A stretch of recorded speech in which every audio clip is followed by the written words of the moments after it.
நண்பர்களே, நீங்கள் பார்த்து கொண்டு இருப்பது உங்கள் கௌசிகா ரிவ்யூ. சரி, வாங்க வீடியோக்குள்ள போய் என்ன நடக்க போகுது அப்படின்னு சொல்லிட்டு பார்த்தீங்கன்னா, பிரச்சனையே எதுவுமே இல்லைங்க. இதுக்கப்புறம் நாம தான் பிரச்சனையே உருவாக்க போறோம் அப்படின்னு சொல்லிட்டு நம்ம மல்லி காலத்துல இறங்குறாங்க. இந்த ராஜேஸ்வரி என்ன நினைச்சுன்னு இருக்கா, இப்போ எல்லாருக்கிட்டையும் போயிட்டு விஜய் லோன் எடுப்பாரு, விஜய் கம்பெனி ஸ்டார்ட் பண்ணுவாரு, அதை எல்லாமே கெடுக்கணும், இந்த போயும் ஒன்றும் இல்லாத அண்ணாக்காவடி எனக்கு சவால் விட்டு போறாளா, அவளை நான் எப்படி ஜெயிக்கிறேன்னு சொல்லிட்டு மட்டும் பாருங்க அப்படின்னு சொல்லிட்டு சவால் விட்டுன்னு இருக்காங்க நம்ம ராஜேஸ்வரி. அதுக்குன்னு ஒரு ஆளும் ரெடி பண்ணிட்டு இருக்காங்க.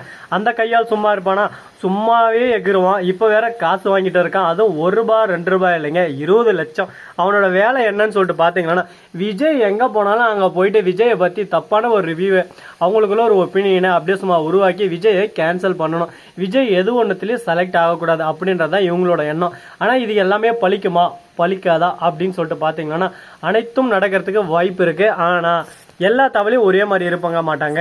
ஒருத்தனை பற்றி இவ்வளோ கிளாரிட்டியாக எல்லா தவளையும் வந்து இவனுக்கு சொல்லணும்னு என்ன அவசியம், எங்களை காப்பாற்றணும்னு உனக்கு என்ன அவசியம்? ஒன்று, நீ அவனுக்கு நல்லா நல்லா தெரிஞ்சவனா தான் இந்த மாதிரி நீ பண்ண மாட்டேன்.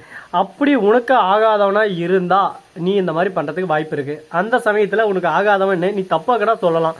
நான் உன்னோட பேச்சை கேட்டேன், எனக்கு ஒரு நல்ல கிளைண்ட்டை நான் ஏன் விடணும் அப்படின்னு சொல்லிட்டு ஒருத்தர் மட்டும் யோசிக்கிறார். அந்த ஒருத்தர் யார் யார் அப்படின்னு சொல்லிட்டு பார்த்தீங்கன்னா, அவர் மிஸ்டர் சஞ்சய் தாங்க.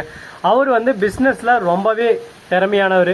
நம்ம ராஜேஸ்வரிக்கு ஆப்போசிட் கம்பெனிக்காரர். அவர் என்ன சொல்கிறாருன்னு சொல்லிட்டு பார்த்தீங்கன்னா, மிஸ்டர் விஜய், நீங்கள் இதுக்கு முன்னாடி எனக்கு ஆப்போசிட்டில் இருந்தீங்க, இல்லைன்னாலாம் நான் சொல்ல. அப்போ நீங்கள் உங்களை நான் போட்டியாக தான் பார்த்தேனே தவிர உங்களை அழிக்கணும்னு சொல்லிட்டு நான் நினைக்கல. உங்களை எப்படி ஜெயிக்கணும், எந்த விதத்தில் நான் எஃபெக்ட் போடணும் அப்படின்னு சொல்லிட்டு தான் யோசிக்க ஆரம்பித்தேன்.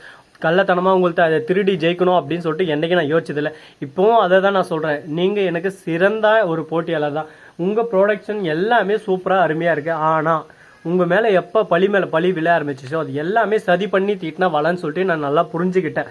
ஆனால் உங்கள் வீட்லேயும் உங்கள் அக்காவே இந்த மாதிரி உங்களுக்கு சதி வேலையை தீட்டியிருப்பாங்க, உங்களை இந்த மாதிரி பாலுகிணத்தில் தள்ள பார்த்தாங்க அப்படின்ற விஷயம் எனக்கு போக போக தான் தெரிய வந்துச்சு. இப்போ என்னடான்னு சொல்லிட்டு பார்த்தீங்கன்னா, நீங்கள் என்கிட்ட இன்டர்வியூக்கு வந்திருக்கீங்க, உங்களை பற்றி இன்ட்ரோ கொடுத்துட்டீங்க. ஆனால் உங்களை பற்றி நல்லா தெரியும், என்னை பற்றி உங்களுக்கு தெரியாது. ஏன்னா நீங்கள் உங்கள் பிஸ்னஸ் கோலை பற்றி தான் பார்க்க. உங்களுக்கு ஆப்போசிட்டில் யாரும் பின்னாடி யார் இருக்காங்க, முன்னாடி அதை நீங்கள் பார்க்கணும். நீங்கள் எப்போவுமே ஜெயிக்கணும், நாம் எப்படி முன்னேறணும், நாம் எப்படி மற்றவங்கள வாழ வைக்கணும் அப்படின்னு சொல்லிட்டு தான் நீங்கள் யோசிச்சுங்க.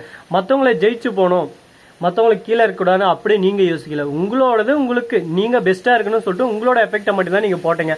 அதுக்கான பலன் எல்லாமே உங்களுக்கு வந்து கிடச்சிச்சு.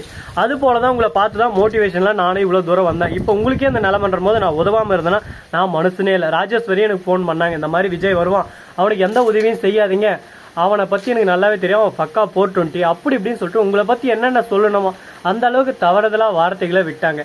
இதுக்கப்புறம் நான் அதை கேட்டு உங்களுக்கு சரியாக ஒத்துழைப்பு கொடுக்கலன்னா நான் வந்து கெட்டவனாயிருவேன். நான் என்னைக்கு அந்த மாதிரி இருக்க விரும்பல.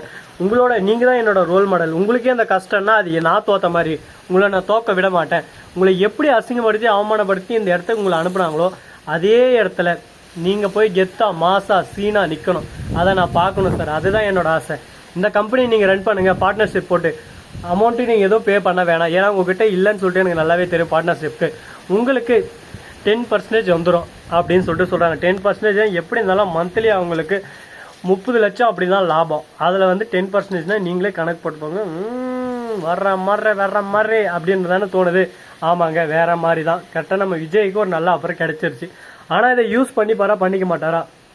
ராஜேஸ்வரிக்கு இந்த விஷயம் காத்துல போகுது.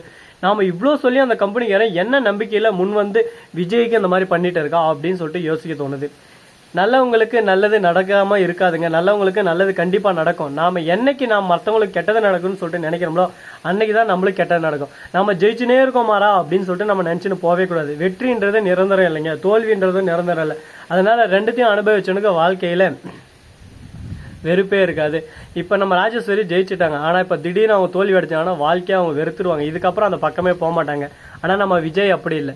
தோல்வியை கண்டு வெற்றியை கண்டு, தோல்வியை கண்டு வெற்றியை கண்டவர். அவருக்கு எல்லாமே புதுசு இல்லை, எல்லாமே பழசு தான். போர்க்காலத்தில் நம்ம தோக்கிறதும் சரி ஜெயிக்கிறதும் சரி போராடுறோம்ல லாஸ்ட் வரையும் அப்படின்றதான் ஒரு முக்கியமான விஷயமா இருக்கும்.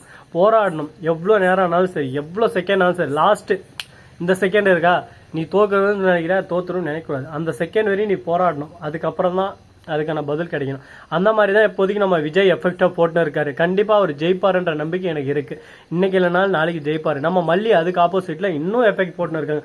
எந்த அளவுக்கு முடியுமோ அந்த அளவுக்கு ஒரு பக்கம் விஜய்க்கு ஆதரவாக தான் இருக்காங்க. விஜய் உங்களுக்கான சிறந்த பேர்னா அது இவங்கன்னு தான் சொல்லலாம். ஏன்னா அந்த அளவுக்கு ஒரு பக்கம் உங்க மேல ரொம்பவே கேரிங், பாசம் எல்லாமே பண்ணிருக்காங்க. நீங்க ஜெயிக்கணுன்றதுக்கோசரம் எவ்வளவோ இழந்திருக்காங்க, எவ்வளவோ கொடுத்துருக்காங்க. இந்த மாதிரியெல்லாம் ஆனால் யாருக்கும் எங்கேயும் கிடைக்க மாட்டாங்க. இந்த மாதிரி ஒரு அற்புத பொக்கிஷத்தை பாதுகாப்பாக வச்சு நீங்க எப்படி கரை சேரணுன்றத நீங்க தான் முடிவு செஞ்சாகணும்.